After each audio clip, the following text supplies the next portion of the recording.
Oleme tulnud Põltsamaale, et kajastada meediakonverentsi, mis toimub Põltsamaa ühisgümnaasiumis. Kuid tahtsime ka teada, missugune on Põltsamaa igapäevaelu. Seetõttu püüdsime kinni ühe naise, et talt küsida Põltsamaa igapäevaelu kohta ja meelelahutuse kohta, mis siin Põltsamaal toimub. Kui kaua te olete Põltsamaal elanud? Mina sündisin siin ja koolis käisin siin ja siis nii-öelda võib-olla kuni 21. eluaastani. Aga kas te teate näiteks, kui palju koole siin Põltsamaal on? Ja siin on algkool ja gümnaasium. Aga mis tegevusi pakub Põltsamaa näiteks suvel noortele või teistele? No suvel ongi ka niimoodi, et noored, kes siin on ja elavad, et põhiline ongi see, et nad peavad ise endale pead sa selle tegevuse leidma, et siin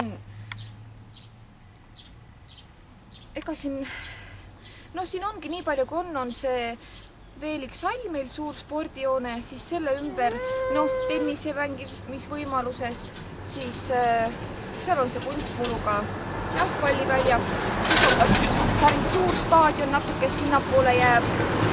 Ja siis põhiline ongi sellised kohad on olemas, nagu suvel saab mängida seda rannavõrkpalli ja selline Põltsamaa elu ongi siin.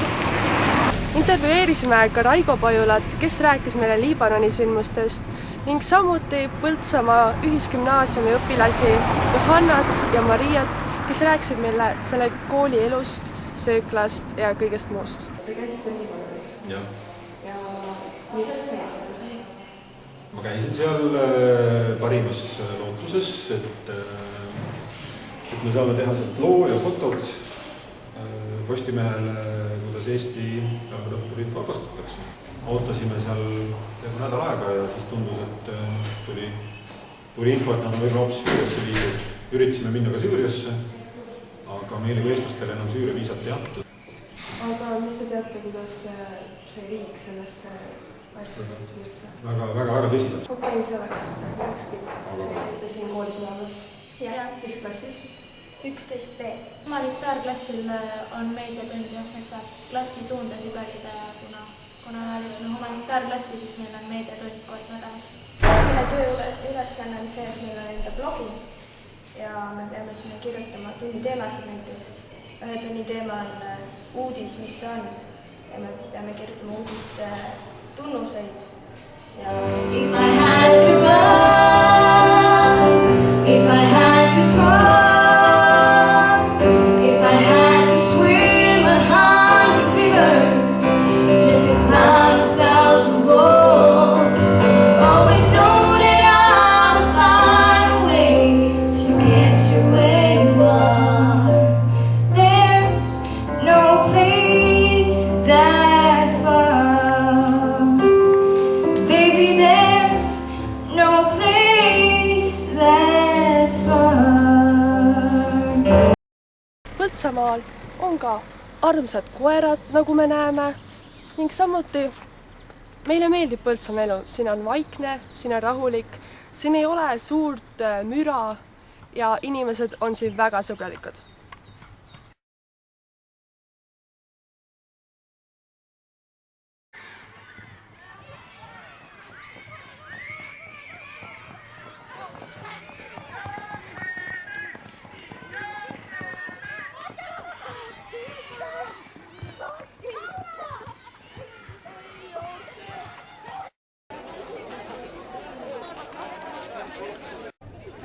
Kus ta siis kadus?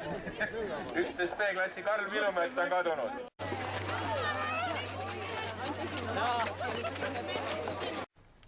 Ajavõtte Sirje, valmis? Tähelepanu, valmis, hopp!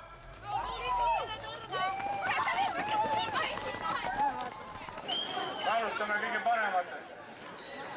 Ja tänase õhtu Jüri jooksul kõige parem on. Et siis üldvõitja 11 A-klass.